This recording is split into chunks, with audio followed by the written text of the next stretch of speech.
Hey family, how are you doing? Welcome. I'm Mark with Awaken with Mark, and it's my pleasure to be with you today. We've got a guest. His name is Johnson, and he's going to talk to us about investing from an East African, Tanzania, Zanzibar point of view. He's going to talk to us about a few things. We're just going to have a conversation, but mostly it's going to be about why invest in the region. That's number one. Number two, how to participate. How do you do it? And number three, what happens to be the benefits of investing in the region? So having said that, I'm going to ask you, Johnson, just give us a little bit about yourself. Tell us who you are. Well, Mark, thank you for having me here today. Absolutely. Yeah. Thank you for agreeing. Thank you so much. You're a busy man, and I'm glad to be here with you. I appreciate you agreeing because a lot of people fake us out, but you do not. And I've noticed that ever since I've known you, and I'm telling you that now. Yeah. I appreciate that. Thank you. Thank you so much. Yeah. Yeah. So my name is Johnson Josephine. I'm a Tanzanian. I'm currently living in Zanzibar. I'm a sales and investment expert. I would love to call myself that. It's because I have extensive knowledge in sales, but particularly in investment perspective, most likely in real estate, because that's where I'm centered right now. I'm currently working as a sales executive in Fumba Town under CPS, who was the developers of this beautiful town we're sitting on right now. Yeah. Yeah, excellent. We've gotten to interact with Johnson on a few things, actually, and some transactions that have taken place. So, and we're quite pleased with what you've done with this. You checked back with us. I appreciate that customer service. Thank you so much. I really, Thank you really so do. much. I want you to know that. Yeah. So, in terms of why invest in the region, talk to us a little bit about that. What you got on your mind? I think we had a bit of brainstorm about this before. The list towards why should someone invest in East Africa region, particularly in Tanzania, is endless. As I compare Tanzania to the rest of the world, it has so many promising factors to why anyone should invest. Yeah. First of all is the strong economic growth. Whenever you have a curve of economic growth going like a parabola, there is a room to invest because you want to go with that flight. You don't want to invest somewhere like when now everything is falling down. Yeah, that's where you lose your money. Yeah. So it's important for people to understand, especially investors, that whenever you have signs existing for 1 year or so of a country or region extensively improving its economic growth, you'd want to be in that region. Because then comes all the other factors, the incentives, the population growth, the opportunities, everything kind of falls under that umbrella. Whenever there is strong economic growth, which we have seen in the region, which we have seen in Tanzania, there has been a good growth economically, that's where you definitely want to look at investing. I think I may be wrong about this, but our viewers, you all Google this, but in doing a little bit of research, I think that Tanzania is really on the heels of Kenya, which is a booming country. And I think Tanzania is in the top 10 African countries on the continent in terms of growth curve. Last time I checked, which was within the last 2 months, looking at the projections, it's just booming in terms of population, booming in terms of the money that's being flowing into the area. Yeah. I like the way you start with why, and we were having a conversation earlier about opportunities. I just want to strike on just a mindset point of view. Why is very, very important. I want to ask our viewers, take a moment, please do some research. I can't emphasize that enough. One of the things is, I want to give you a homework assignment. Go take a look at a YouTube video. It's about 20 minutes long. Maybe we'll put it in the link in the description, maybe we won't. But it's by Simon Sinek, S-I-N-E-K, and he talks about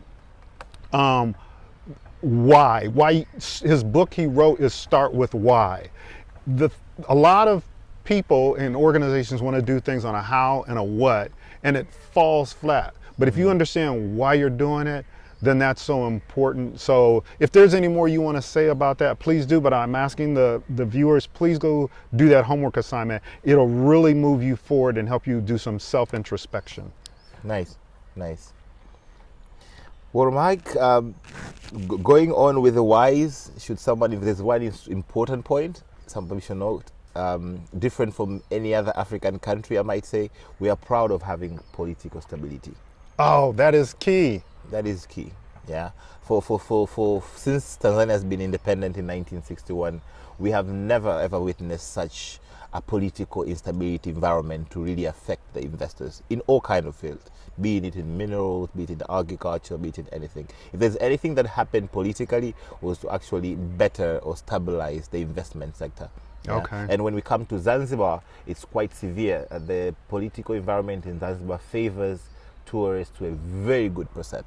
Yeah, because the backbone of Zanzibar is tourism. Yes. Yeah, we respect tourism because the GDP of Zanzibar, a good percent of it depends on tourism. We don't have much export, we don't have much agriculture and minerals, but we do depend a lot on tourism. Yeah. So when we come, what kind of environment the Zanzibar government puts for investors for tourism is quite massive. Yeah. So I would say the political environment for any investor, be it in real estate, be it in other sectors, it's quite friendly to actually be here. I am so glad you mentioned that, because that is one of the top reasons that are concerns for investors to the continent of Africa. And I'm just going to, since I'm coming from the States, that's where I'm talking about, or at least North America, in terms of the political uncertainty. So I'm glad you brought that up. Yeah. They may have other concerns. I don't know if you want to touch on any of these. Sometimes people are concerned about corruption levels, or they're concerned about public infrastructure, security challenges.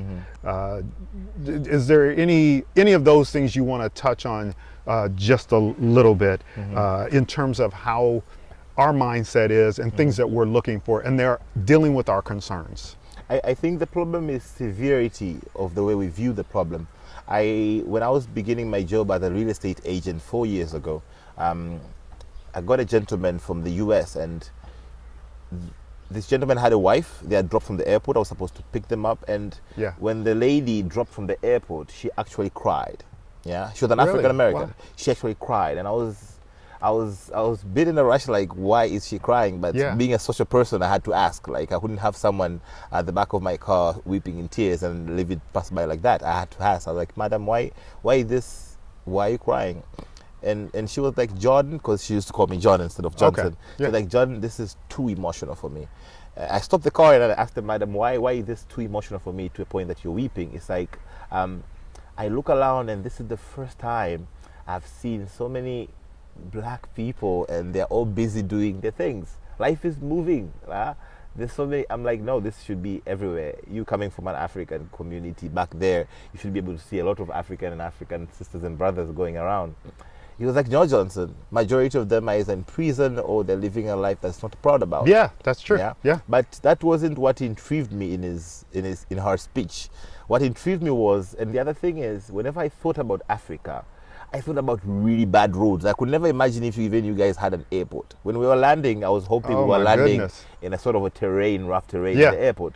But now I'm seeing billboards, I'm seeing tarmac roads, I'm seeing rental offices, I'm seeing restaurants, quite more fancy and good looking than maybe the ones we have back home. Yeah. So the perception of most of the people, mostly who are scared to invest back here, is that what you've mentioned, the political instability. They'll usually think that the pickup truck with people with machine guns in the back out there, there's always bombs moving around. That's not happening. That's not happening here. And especially in Tanzania, I would definitely vouch for the entire of Africa, except a few regions which have experienced maybe strong political instabilities. But for the East African region, a gunshot is quite serious. Yeah, a gunshot is like it can never go unanswered. Like, who fired it? Oh, okay. I have lived 30 years and I've not heard more than 2 gunshots, and that came from. You're kidding me! I am not messing with you. Yeah. Okay. Yeah. So let me give you. First of all, that story was excellent. All right. Yeah. So, thank you. Let me just tell you a couple of things that you don't know about me. All right. So, I'm from the Midwest of the United States, Central Illinois, the land of Lincoln, and when I was a teenager, across the street from us, someone fired a gunshot, and the neighbor lost. That night, one of their children, their son, and it was just a warning shot that was fired in the air because there was an argument going on. So the person was shot in the head and killed. okay? And I'm not even 13 years old at the time when this happens. Wonderful. I've also lived in the DMV, which stands for Washington, D.C., Maryland, Virginia.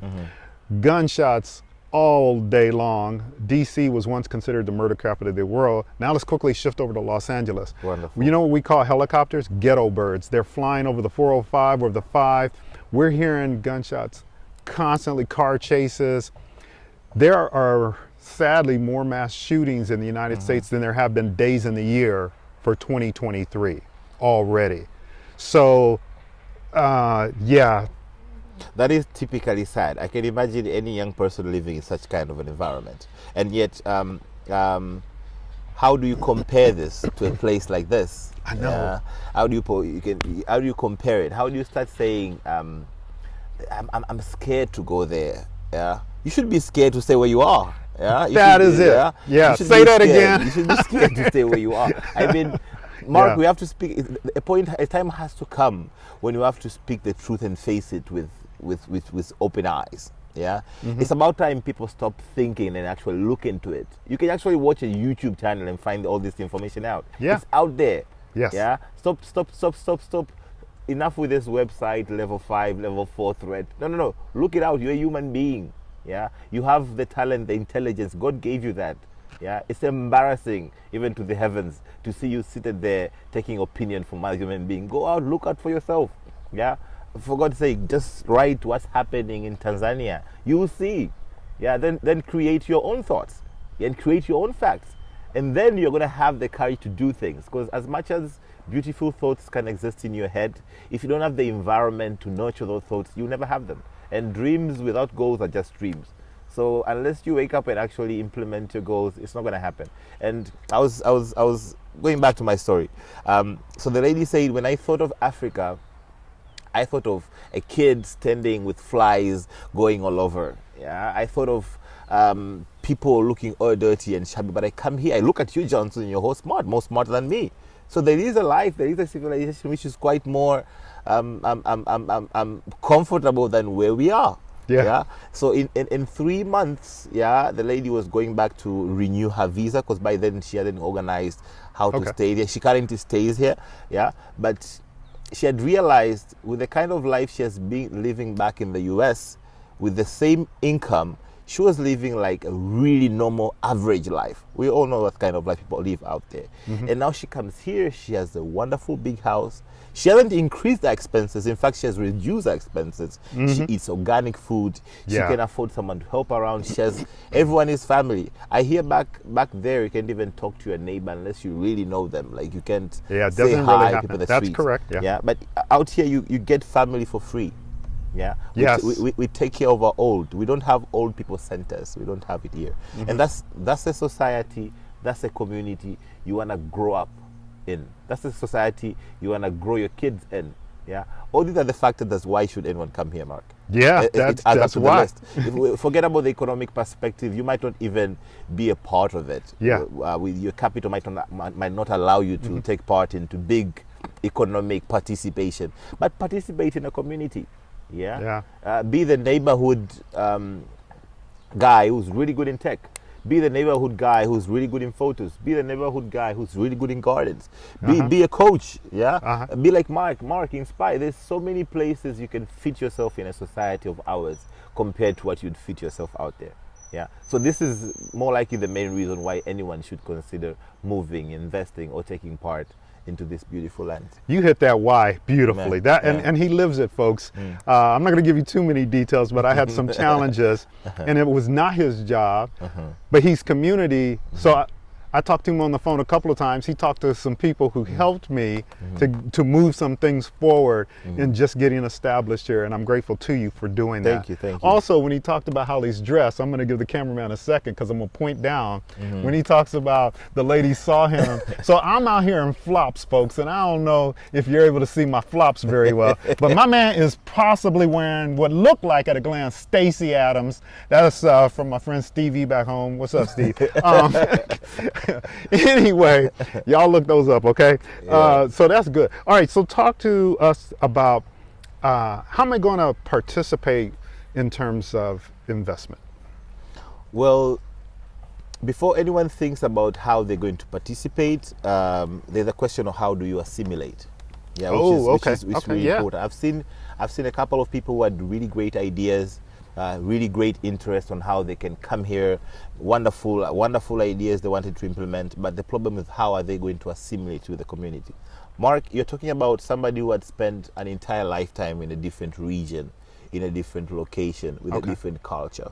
Yeah, you have seen this firsthand, where something you used to be done like one time, like I would go, Oh, this is yeah. what is Yeah. needed, I need it done, it's done, I go out.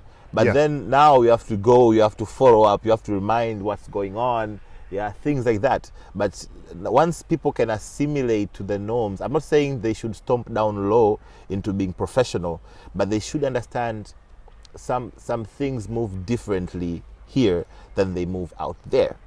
Yeah, you don't just, regardless if someone is in the office, it's his duty. You don't just go in and just hand papers and do something. You have to know how to talk to people, like, hey, hi, what is it, like this. You know how to greet people. You know how to do participate in community activities. Out here we have like a norm where, let's say somebody is sick, we all go visit them. Yeah, let's say Okay. somebody dies, we all go Oh. bury him. Yeah. Okay. But in some cultures, you might find this is not necessary. Why should I do it? I don't even know the person. But you take part as a community to do it. You know. Now, once someone, those are just small little examples. It goes a long way into how you talk to people, how you dress up, how you show up, how you can be tolerant on some matters. And tolerant, that's the word. And people I have don't to understand. And say, people to being tolerant, to tolerate things. oh, Yeah. tolerant. Okay, Yeah, to okay. be tolerant. And Yes, that's okay. what we call, you have to have what we call culture tolerance. Oh, okay. Yeah. I guess I might call it emotional intelligence or something, realizing your actions and how they affect the behaviors of others. Oh, okay, Yes, okay. yes. You have to find a way in which to tolerate a change in environment. Yeah. But on the bigger picture, there's two things one has to consider. So there's important things that one has to consider. There's things like resident permits. Yes, yeah. Yes. There's things like work permits. Yeah. So those are the two things one has to look at first before actually thinking on a way they could bring about the ideas and assimilate themselves into the economic or investment perspective. Yeah. You should see where you fit in residential wise and work wise. Yeah. And we have, I think I shared with you this before, we have a long list of reasons why should someone be a resident. Because the only way you can participate into investment is a bit connected to your residency. Yeah, but in minor approaches on how can someone participate, it definitely goes down to the sectors of investment. Yeah, now we Yeah. have real estate, we have agriculture, we have minerals, we have import and export. It all depends on where does one interest lie. Once you've figured out what sector you want to participate in, they have different ways you can approach them.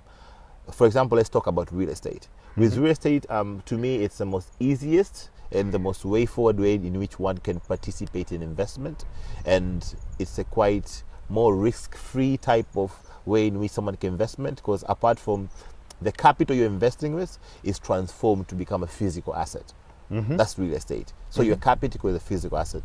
Quite different from a person coming to invest in agriculture when their capital goes on salaries, the chemicals, let's say seeds and everything. seeds, yeah. Something which might not mature or might mature. It needs operational work Yes. to be done to actually cultivate the effect and the result of your investment. But with real estate, it's more of hassle-free, especially now when we have such developers like CPS coming up with incredible projects like these. They basically take care of everything, from the owning process, construction process, until the handover process. Yeah, and as day to day we improve. Of course, we have challenges, small challenges, a bit of quality here, a bit of standard here. But as time goes, it's like a baby. The town is like a baby. It grows up. Yes, We minimize the small things that are happening. So it's as days goes on, the real estate market, the real estate sector becomes little or to no hassle at all to actually put in your investment. All you have to do is figure out what kind of property you would need, be it's land, if it's a residential house, or if it's a commercial property. Yeah, find out the cost of it, methods to pay for it, and then how soon can you get it, and immediately it gets operational. So it's kind of hassle free. Yeah. Some of the things that, the way I heard you in my mind, just to summarize, is you backed me up and you said, well, you got to start with assimilation first. And the way that translates in my mind is because it's a community aspect, which you mentioned. Yes. Folks will invite you into the ability to participate in the investment, but first you got to do the first base kinds of things, which are assimilate, which the way it shows up in my mind is they will receive what you have to share when they know that you first care. When they know that you care about the community, you will then get to share what you have, which might be money to purchase a property or something like that, because it's a very relational society, whereas sadly I'm coming from a society that is not as relational, because you were right in terms of talking to neighbors is very easy. You don't know your neighbors versus in the 60s when I was growing up and you did. It's not like that anymore. So that's kind of, am I hearing you correctly? Yeah, exactly, you're hearing me correctly. Okay. People should understand the important thing before anyone thinks about investment is your first thought should be adding value. Yeah, when you're going to a place and going to invest, don't think about going to take from there. Yeah, if you think about going to take from there, it's not going to work well for you. Yeah, but if you think about I'm going to add value in that place, yeah, that's where the returns are. For example, Mark, you bought a property here. Yeah? Yes. With your property, you use electricity from here, you use water from here, you use food bought from here. Yeah, we're not only seeing the perspective that you go in the house, but now if you hadn't been a part of this community, the water you're drinking would have been sold. The guy that's helping you with mechanics wouldn't have a job. Yeah, the guy who's delivering your pizza wouldn't have a job. So it means your presence has had value to various economic sectors around you. Yeah, the food you feed, the things you buy, everything adds value into it. So that's when you think about investing, I'm going to add value more than what am I going to get from there. If you think of it the other way around, it's going to be easy for you. So for example, somebody coming from the US thinking to come to invest in Africa, in Tanzania, think about what do I have if I take over there would be important. Yeah. Okay? What do I have if I take over there, it will be important. But if you think on a perspective that what can I take when I go there, you think those people don't want it there. They want it too. Yeah, people don't want to exploit there. They want to exploit too. But if you think on a perspective that I want to add value somewhere, that's going to work out for you. For example, Mark, you're a coach. Yeah, you're an excellent coach. You have extensive knowledge. You're like, I want to transfer this knowledge to this community. Definitely, it's going to work well for you as much as it's benefiting for others. Oh yeah. But if you only think of, okay, what can I get? There's taker. The list is little and it's inhumane. Yeah, it's very little. But if you think of things you can add value to, not only the society is going to benefit, but you also going to benefit. Yeah, we always get this question. You have so many foreigners. There's so many foreigners from around. Locals have to be there too. There's to be many locals. It doesn't change a thing. Earth is for us all. That was good. Yeah, Earth is for us all. At the end of the day, we came with nothing. And where we're going, they don't allow containers. That's right. We don't have carryovers there. There's no use storage or nothing like that. Self-storage. No. So all you can do is make it better. Yeah, I think among all questions, whoever is waiting for us on the other side is going to ask is that what did you do? Yeah, how did you make it better? Not what did you take. There's only much you can take, Mark. There's only much you can take, but there's so much you can give. And the more you give, the more you'll receive. 100%. Yeah. So if everyone can think of a perspective, I'm going to add value. It doesn't matter if you're just a small family looking for another humble home. Just have that mindset. I'm going there. Whatever I have, I'm just going to bring it there and just going to make that place better. Things are going to work out for you. Listening to you, I think the name of this actually should have been how to be successful investing in Africa, because it sounds like you've described the successful investor. There are characteristics and you've been giving them all along is what I think. Yeah. Indeed. Yeah. So benefits of investing in the region, kind of already begun to touch on those kinds of things. There were a few questions that some folks were asking. If you feel we've already covered them, let's see here. Thank you for your questions from Origins of Exotic, C. Daniels, hey, the Crypto Naut, Naute, and Jack Ninery. Thank you for sending your questions. Some of them were, are there REITs to invest in or something similar? What investments provide good dividends? Are there any organic agriculture investment opportunities? If so, what kind of entry points? And are there any personal use raw land investment opportunities? Another one on agricultural projects. I will say this, folks. Take a look at our video when we were in Rwanda and we interviewed Chris and Dave with Harmony Village 100. They were talking about investment in Tanzania, Uganda. They're also coming down here to did I say Tanzania? Yeah. Whatever, Rwanda, Uganda, and they're looking at coming down here to Tanzania also. But they're from Detroit, and one of the brothers has already moved over to Kigali. And so that'll give you some insight with regard to a lot of the agricultural stuff if Johnson doesn't feel like looking into that. But then someone else asked, are there any commercial real estate opportunities in Zanzibar? Is there any of these that you feel particularly jump out at you that you want to touch upon? I give you freedom to do that. Yes, the gentleman that asked about is there any commercial real estate opportunities in Zanzibar? Yes, there is. As much as there are a lot of residential real estate opportunities, actually commercials are my favorite. Really? Yeah. Think about, because the population is growing so fast. Yes. 6-7% now. Tourism is also growing greatly. Oh, okay. Wow. Yeah, Zanzibar is becoming a great hotspot internationally with being the World Heritage, and so there's a great need for residentials, and where there is residence, there's also commercial facilities needed. Okay. I mean, I'll give an example.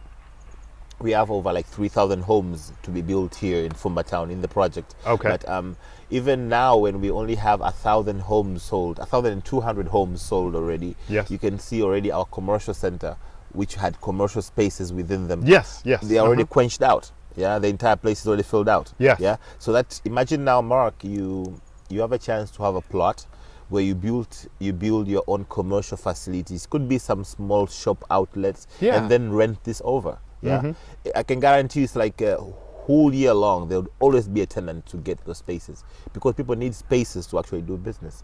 Whoa, slow down, because you just gave some jewels there. Here's what I heard you say. Correct me. Yeah. Okay, so our audience is primarily African Americans. They're coming over. They're coming over perhaps with sums of money because they're in the 50, 65 year range. Okay, so they could purchase commercial space and then lease that commercial space to someone here who may have a business to have that it can be a win-win-win, because then they have a place to operate their business from. Yeah. And you could just be the leaseholder. Exactly. Wow. And that's what we're doing now as developers, as CPS. We have our regional commercial center. Okay. Yeah. So people rent from us to rent the spaces. But turntables around now, you're CPS, you're developer, but this time you have your own commercial complex. Yeah. You could have 500 square meters, 600, 1,000, and then build a commercial structure where you have spaces. Perhaps even have one of your business in there, but the rent collected from other spaces is fresh enough to cater for you. All right, I'm going to take you up to a place. Maybe just a ballpark range. It's dangerous because numbers change all the time. Yes. How much money do I need to get started in something like that? Well, you need two things. You need the money for the plot. Yeah. So with 500, 600 square meters, I would put it maybe around 100, 120. You can get a decent land size. Yeah. And then let's say another 100. I'm saying with 200,000 US dollars, you could have yourself a really good commercial complex. Yeah. All right. Thank you. That gave me. But that's optimal. But you can go little. You don't have to build a mountain. You can start with a hill. Yeah, even with 100,000, for example. Yeah, you could have a decent small plot and then have your own small commercial complex. Nice. That can also happen. Yeah, thank you. Okay. Yeah. But the disclaimer is we don't have as much as commercial land going around as much as residential land. Yeah. With residential, it's easy. You have a lot of choices to choose from. Yeah, you can buy a house, a fully built house. We have residential plots, but most people refrain from commercial plot because there's two works to do in it. First, paying for the plot, then get into the construction of the plot. Oh, okay. Then have management company because you need management to organize who's renting what. So there is a bit of more operations into it, and whenever there is more operations, there's definitely more money. Yeah. So More moving parts. Okay. For the person that asked about commercial real estate, yes, you have that wide chance to chip in. Yeah. Okay. Yeah. Well, let me ask you this. Yes. Is there anything that I haven't asked you that when we walk away, you say, you know what? We should have covered that. Is there anything that comes to mind that we may have missed? Yes, Mark. Time. Go ahead. Yeah, time makes all the difference. Okay. Yeah, if you wait, you'd probably be too late. Yeah, so stop waiting. Yeah, whatever you are, whatever you're sitting down, you have heard enough. Yeah, there's no new thing that you might hear now. Be like, wow, I never knew about that. Just pick a direction and go. Yeah, do something. We covered it before that it's riskier staying where you are than actually going somewhere. So just if you don't know where to go, just make 2 steps. Okay, do something. Yeah, if it comes up to be wrong, at least you'd have made the 2-3 kilometers, and then you can change direction and go somewhere else. Yes, and you learn something. Yeah, you'll pick something on the way. Yeah, you'll pick something on the way. So for all those that are at home in the US, the UK, and all getting this coverage, is do something. Yeah, time is not waiting for you. Yeah, time is not waiting. Life is gonna move along anyway. Yeah. So it's either you move with it or you stay in that one place, and then you have no legacy, and that's such a boring life. So do something. It doesn't matter how small it is, just do it. Yeah, at least I did something. Yeah, go out there, learn. We have all been talking about investing, and invest in something. Yeah, real estate is good % risk free, especially when you have projects and development such as these, where it's government endorsed, where you have testimonials from people like Mark who have been on the ground, things are happening. What is stopping you from getting a home? Yeah, and to make it easier for you, the development, Fumba Town, CPS, all you need is your passport and your money. Get yourself a property. It's yours now, and then everything else will be figured out later. At least you know I have a physical asset somewhere that I can generate money from. That's also a very big step. I'm guarantee you, Mark, in a very near future, you and your family are going to be grateful why you made the decision to actually get a home. Oh, we're grateful already. Oh, yeah. It's definitely going to be payoff. But if you had sitting on a chair, just gathering info and viewing pages every day, you'd have had regrets now. Yeah, you'd have had regrets now. So for anyone that's listening, don't wait for regrets. Yeah, don't wait. It's quite more painful than discipline. In life, you have to choose the pain of discipline or the pain of regret. Either way, you have to choose. Yeah. So if you don't choose to discipline yourself, to make decisions for yourself, you're gonna have to settle for the pain of regret, and I can guarantee you, it's not pretty. Yeah, it is not pretty. So don't underestimate yourself. There are people with a quarter of what you're capable of. People who can't even type in a computer. They're doing massive things. They're doing incredible things. You are there. You have your education. You have your intelligence. You have a life. So use that to become a really important person. Yeah, many people are underestimating themselves, Mark. Yeah. They have what it takes, but they just can't make the step. So I encourage everyone. There's people out here in a community that you have heard being so uncivilized, so little, who are doing quite more incredible and mind-blowing things, and they're living great life. Mark has witnessed, his family has witnessed. Now it's about time you people out there witness. Yeah, the world is a big place. Go find your home. Yeah. Go find where you'll be missed. Yeah. Don't stay in a corner. It's boring, Mark. That is really, Yeah. that's quite a message. Thank Yeah. you. Thank you, Johnson. Thank you, so man. much, Mark. I appreciate that. Thank you, man. Yeah. Thank you for having me. You're Yes, getting younger indeed. by the day. Ain't I though? Yeah. Is it the organics? Yeah. Yes, it is. And the sunlight, man, the Uh-huh. melanin. We need to be out in the sun. We're meant to be sun people. So, Wonderful. yes, Yeah, indeed. wonderful. Yeah. Well, folks, you heard it straight from Johnson here, and he gave you his heart, laid it out for you. Thanks for watching. Make sure you like, share, subscribe. Toodles.